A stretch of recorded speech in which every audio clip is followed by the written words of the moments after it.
Hello students, good morning. Today जो आप काम करना है difference between DVMS and RDVMS। RDVMS बारे भी आप बस पढ़िया है, RDVMS बारे भी आप कर लिया पहले वाले लैक्चर दे विच। तो अज आप करना है डिफरेंस बिटवीन एडवांटेजेस भी कर लिया सी रही अपनी RDVMS दियां एडवांटेज अपनी करनियां ने differences between DVMS and RDVMS। देखो DVMS ਜਿਹੜਾ ਹੈਗਾ ਉਹ ਇੰਟਰੋਡਿਊਸ ਹੋਇਆ 1960 ਦੇ ਵਿੱਚ, ਬਟ RDVMS ਹੋਇਆਗਾ 1970 ਦੇ ਵਿੱਚ। During introduction it followed the navigation model. ਜਦੋਂ ਇਹਨੂੰ ਬਣਾਇਆ ਗਿਆ ਸੀ, ਇੰਟਰੋਡਿਊਸ ਕੀਤਾ ਗਿਆ ਸੀ, ਉਸ ਟਾਈਮ ਇਹ ਨੈਵੀਗੇਸ਼ਨ ਮਾਡਲ ਨੂੰ ਦੇ ਬੇਸਡ ਸੀਗਾ। डाटा स्टोर करने लई ते फैचिंग कर लई नेविगेशन मॉडल ਨੂੰ फॉलो करता सी। एंड ਜਿਹੜਾ ਇਹ मॉडल है relational between table using primary key foreign key and indexes ਦੇ ਨੂੰ यूज करता है। Relationship between tables using primary key relational model के ऊपर बेस्ड आ। Data fetching is slower for complex and large amount of data. जो थोड़े को बहुत सारा complex and large amount of data की फैचिंग करनी औखी है, डाटा रिट्रीव कराना स्लोअर होंदा and comparatively faster because of its relational model करके ही ये मुकाबले फास्टर आ। used for application using small amount of data। small amount of data वाली applications ਦੇ ਲਈ ही use ਕੀਤਾ ਜਾਂਦਾ ਗਾ, but ये complex and large amount of data ਲਈ use ਕੀਤਾ ਜਾਂਦਾ ਗਾ कि RDVMS। data redundancy is common in this model। काफ़ी redundancy मतलब duplicacy डाटा अलग अलग तरह का किते किसी रिकॉर्ड ਦੇ ਵਿੱਚ अलग होर तरह का डाटा गा, बट है रिकॉर्ड उही है, ਉਹਦੇ ਵਿੱਚ ਹੋਰ तरीके का डाटा की है शो हो रहेगा। तो रिडंडेंसी हो सकती है। Keys and indexes are used in the table to avoid redundancy. ਇਹਦੇ ਵਿੱਚ रिडंडेंसी ਨੂੰ अवॉइड करने वास्ते कीज एंड इंडेक्सेस की है यूज किए जाते हैं। रिडंडेंसी मतलब होंगे कि ਉਹੀ डाटा बार बार कितना किते बार बार अपन शो होंदा रहंदा। रिडंडेंसी बोलते हैं। एग्जाम्पल सिस्टम आर एग्जाम्पल्स की है DBase आ, माइक्रोसॉफ्ट एक्सेस एंड बॉक्सफ्लो आ। एग्जाम्पल सिस्टम आर जिवें एरिया डेटाबेस दी हैगियां ने माइक्रोसॉफ्ट MS एक्सेस सब तो बेस्ट एग्जाम्पल जी DVMS की मनी जाती है। इस अलावा बॉक्सफ्लो एंड DBase आ। RDVMS दी किहड़ियां ने एग्जाम्पल SQL सर्वर आ, Oracle आ, MySQL आ, MariaDB एंड SQLite। इस तो अलावा कुछ होर भी डिफरेंसिस हैगियां ने, जिवें कि it is based on the traditional file system. Traditional file system आप करते हैं कि फाइल्स आप डाटा रिकॉर्ड रखते डाटा स्टोर करते होंगे सी, तो वास्ते ट्रैडिशनल फाइल सिस्टम यूज़ करते होंगे सी। तो जो RDVMS एक ऑब्जैक्ट बेस्ड DVMS आ। ऑब्जैक्ट बेस्ड होएगा, ट्रैडिशनल फाइल सिस्टम बेस्ड आ। It does not recover the data in case of loss of database. जे डाटा का लॉस भी हो जाता उस कंडीशन के रिकवर ही नहीं होंगी हैगी DVMS के, but it recover the database in case of database loss के रिकवरी होंगी है। ठीक है। इस तो अलावा it can not maintain many user eight A same time. एक टाइम के उपर बहुत सारे यूजर्स को एक्सैस करने की परमिशन नहीं दिंदा है डाटाबेस नूं, but it maintain many user बहुत सारे यूजर्स एक सेम टाइम के उपर RDVMS के नाल जे कोई डाटाबेस बना रहे हैं तो एक्सैस कर सकते हैं। It does not support client server architecture नूं नहीं सपोर्ट करता, बट जो RDVMS आ वो क्लाइंट सर्वर आर्कीटैक्चर नूं भी सपोर्ट करता गा। एंड एरिया भी एग्जाम्पल्स माइक्रोसॉफ्ट एक्सेस आ, बॉक्सफ्लो आ, MySQL, MariaDB डेटाबेस या Oracle SQL सर्वर भी है। तो ये सी कुछ डिफरेंसिस। हाँ जी स्टूडेंट्स, नैक्सट जो अपना चैप्टर है वो नाम है फाइल ऑर्गेनाइजेशन। RDVMS के विच ही यूज़ किया जाएगा। फाइल्स ने टाइप्स होंगे, किस तरह टाइप्स फाइल्स होंगे, फाइल्स होंगी की असल में। आप स्टार्ट करते हैं फाइल ऑर्गेनाइजेशन। डाटाबेस के विच की हुंदा सी, जिहड़ी फाइल्स सी मेन वैसे उस टाइम बहुत इंपॉर्टेंट रोल अदा करदियां सी। RDVMS के विच भी आपां फाइल ऑर्गेनाइजेशन करांगे। Database system play very important role in the field of computer science. The file organization is one of the most important component for storing and retrieving data. File organization एक important component है किसी भी database का जिहदे विच असीं store करवाउने data या फिर उहदे विचों की है रिट्रीव करवाउने आ। In our day-to-day life, we encounter several activities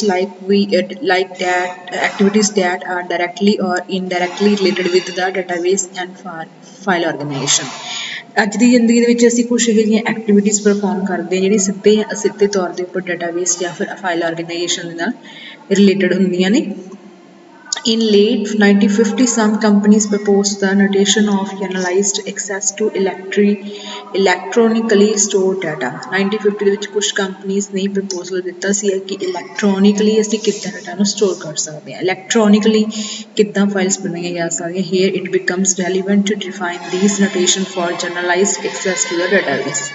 concept of data and information, ਸਭ ਤੋਂ ਪਹਿਲਾਂ ਫਾਈਲਸ ਕਰਨ ਤੋਂ ਪਹਿਲਾਂ ਸਾਨੂੰ ਡਾਟਾ ਐਂਡ ਇਨਫੋਰਮੇਸ਼ਨ ਦੇ ਜੋ ਵੀ ਛੋਟੇ ਛੋਟੇ ਕੰਸੈਪਟ ਨੇ ਉਹ ਸਾਨੂੰ ਕਲੀਅਰ ਹੋਣੇ ਪੈਣਗੇ, ਕਲੀਅਰ ਹੋਣੇ ਚਾਹੀਦੇ ਆ।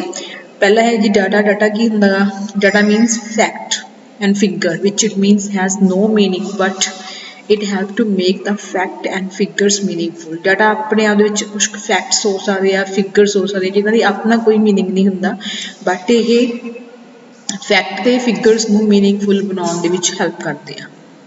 It may be anything like name of person ਹੋ ਸਕਦਾ, ਪਲੇਸ ਔਰ ਥਿੰਗ ਹੋ ਸਕਦੀ ਹੈ। Example date, cost, price, tax code are some examples of data ਜਿਹੜੇ ਕਿ ਆਪਣੇ ਆਪ ਦੇ ਵਿੱਚ ਤਾਂ ਇੱਕ ਨੰਬਰ ਹੀ ਆ ਬਟ ਉਹ ਕਿਸੇ ਨਾ ਕਿਸੇ ਨੂੰ, ਜਿਵੇਂ ਹੁਣ ਮੇਰਾ weight ਆ, ਆਈ ਐਮ ਏ ਪਰਸਨ, ਮੇਰਾ weight ਆ 60 ਕਿਲੋਗ੍ਰਾਮ, ਤਾਂ ਮੇਰੇ ਲਈ ਉਹ ਮੀਨਿੰਗਫੁਲ ਇੱਕ ਡਾਟਾ ਬਣ ਗਿਆ ਗਾ ਕਿ ਮੇਰਾ weight 60 ਕਿਲੋ ਆ। ਬਟ ਜਦ ਕਿ 60 ਆਪਣੇ ਆਪ ਦੇ ਵਿੱਚ ਕੋਈ ਮੀਨਿੰਗ ਨਹੀਂ ਰੱਖਦਾ, ਇੱਕ ਨੰਬਰ ਹੀ ਹੈ, ਸਿੰਪਲ ਇੱਕ ਨੰਬਰ ਆ।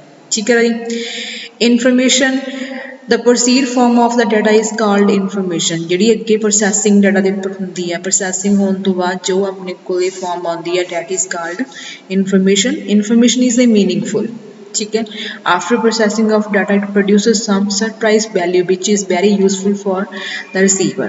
after getting information one can make certain decisions। ਇਸੇ ਇਨਫੋਰਮੇਸ਼ਨ ਦੇ ਬੇਸ ਦੇ ਉੱਪਰ ਜਿਹੜੀ ਆਪਾਂ ਨੂੰ ਮਿਲਦੀ ਹੈ ਡਾਟਾ ਨੂੰ ਪ੍ਰੋਸੈਸਿੰਗ ਕਰਨ ਤੋਂ ਬਾਅਦ ਇਹਦੇ ਬੇਸ ਦੇ ਉੱਪਰ ਅਸੀਂ ਡਿਸੀਜ਼ਨਸ ਲੈਂਦੇ ਹਾਂ, ਮੇਕ ਟੇਕ ਸਰਟਨ ਐਕਸ਼ਨਸ ਵੀ ਲੈ ਸਕਦੇ ਹਾਂ। For the decision to be meaningful the process data must qualify following characteristics.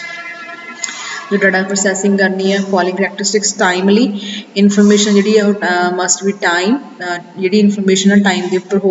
Late information is no use, late information का कोई यूज नहीं है। एक्यूरेट होनी चाहिए इनफॉर्मेशन, सही होनी चाहिए बिल्कुल, कंप्लीट होनी चाहिए, अनकंप्लीट ना हो। अनकंप्लीट होगी तो हो कोई ना कोई रॉन्ग सिग्नल सानू देगी, असी डिसीजन रॉन्ग लवांगे। इनफॉर्मेशन क्योंकि डिसीजन आप इनफॉर्मेशन के बेस से ही लेंगे हैं। Information must be given to the right person, right person को इनफॉर्मेशन मतलब दी जानी चाहिए है। Raw fact and meaningful data हो गया, इतने डाटा का प्रोसैसिंग होगी, इतने की है इनफॉर्मेशन होगी जो एक्सट्रैक्ट हो गया। ठीक है जी। तो अगे है जी example of data and information, जिमें कि असीं मार्क्स ने सबजैक्ट विचों असीं मार्क्स लैंदे आ, वो तो बस एक स्टूडेंट के लिए एक डाटा का काम करते। Particular examination marks obtained in a different subject in a particular examination of a student act as data by processing this data. जो रिजल्ट बनता इन्होंने मार्क्स के बेस के उपर that is called the information. उदों वो की जो रिजल्ट हो होएगा इनफॉर्मेशन मीनिंगफुल, उत्थों पता चलता ना कि रिजल्ट तो पता चलता स्टूडेंट की है पास होया कि फेल होया।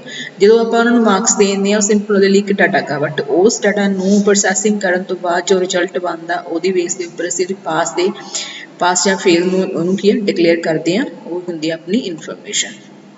इनफॉर्मेशन की की नीड आ, एक तो जी सिस्टम अपडेट रखने वास्ते सिस्टम अपन इनफॉर्मेशन चाहिए। Gain the knowledge about the surroundings and what ever happening in the society, society साढ़े आस पास या सोसाइटी में की हो रहा वो वास्ते चाहिए। ठीक है, नॉलेज लैन वास्ते सानूं इनफॉर्मेशन चाहिए। To know about the rules and regulations बारे तुसीं पता करना चाहिए, चाहते हो तो उत्थे भी इनफॉर्मेशन की लोड़ पैंदी आ। ठीक है जी, इनफॉर्मेशन नहीं होगी तो रूल्स रेगूलेशन का किवें पता चलेगा। And based on above 3 we conclude that information helping in planning current and prospective action in process of forming, running, protecting a process or system। ਤਿੰਨਾਂ ਦੇ ਬੇਸ ਦੇ ਉੱਪਰ ਹੀ ਪਤਾ ਚੱਲਦਾ ਕਿ ਸਾਨੂੰ ਅੱਜ ਦੇ ਟਾਈਮ ਦੇ ਵਿੱਚ ਵੀ ਪ੍ਰੋਸਪੈਕਟਿਵ ਐਕਸ਼ਨ ਪਰਫਾਰਮ ਕਰਨ ਲਈ ਵੀ ਜ਼ਰੂਰੀ ਆ, ਜਿਹਦੇ ਬੇਸ ਦੇ ਉੱਪਰ ਅਸੀਂ ਕਿਸੇ ਸਿਸਟਮ ਨੂੰ ਫਾਰਮ, ਰਨ ਐਂਡ ਪ੍ਰੋਟੈਕਟ ਕਰਵਾ ਸਕਦੇ ਹਾਂ।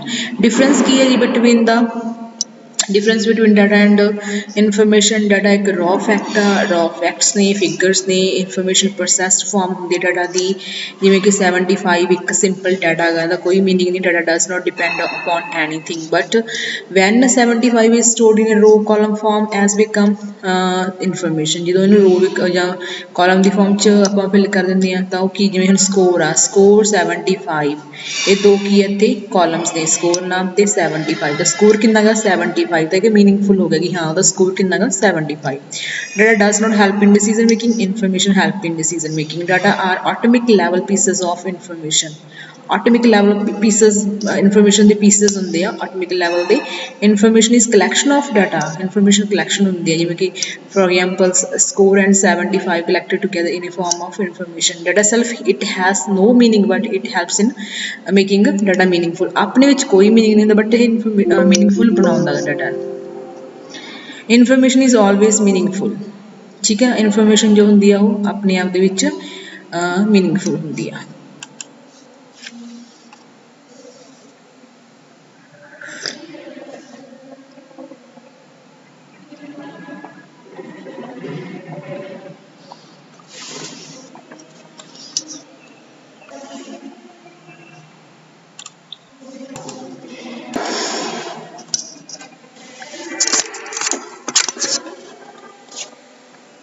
अगे है जी टेबल दे विच डाटा आइटम की हुंदा field, a set of character which are use together to represent a specific data element like name of the student in a class is represented by the data item से name. वो वाले characters का set है जिहड़ा कि एक specific data element नूं represent करने लई यूज किया जाता है, डाटा आइटम बोलते जिवें कि स्टूडेंट दा नेम जिहड़ा किसी नेम नाम नाल रिप्रजेंट किया जा रहा, तो नेम की है कि डाटा फील्ड आ, डाटा आइटम है जिन्होंने असं फील्ड भी कह सकते हैं। ये रिकॉर्ड करांगे अगे। Record is a collection of related data items, इन्होंने आइटम्स का कलैक्शन है जिमें नेम आ, फादर नेम आ, रोल नंबर, एड्रैस हो गया, कंटैक्ट नंबर हो गया। फाइल की है हम असल इतने, file is a collection of various records, इन्होंने रिकॉर्ड्स का कलैक्शन है। It is a basic unit storage in the computer system, the basic unit store करवाने वास्ते डाटा। लाइक एग्जाम्पल देखते हैं, मेरे को की एक टेबल आ, ये name, basic, D H R A, total, ये सारे की है डाटा आइटम्स ने, ठीक है। जो मैं डाटा भरता ये की है मेरे को एक मयंक 10,000 कला कला डाटा का, बट ये इकट्ठे मिलके की बन रही है record number 1, record number 2, record number 3, ठीक है जी। डाटा आइटम्स नेम बेसिक का, रिकॉर्ड मयंक यही वाले है, ठीक है जी।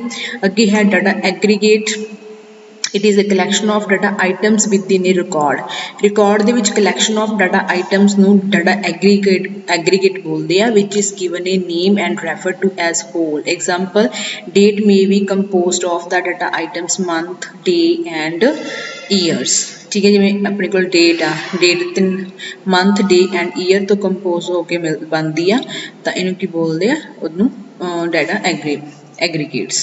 बाकी रही कल आप फाइल के कंसैप्ट रेंदे आ, वो आप नैक्सट वीडियो डिस्कस करांगे। Thank you so much.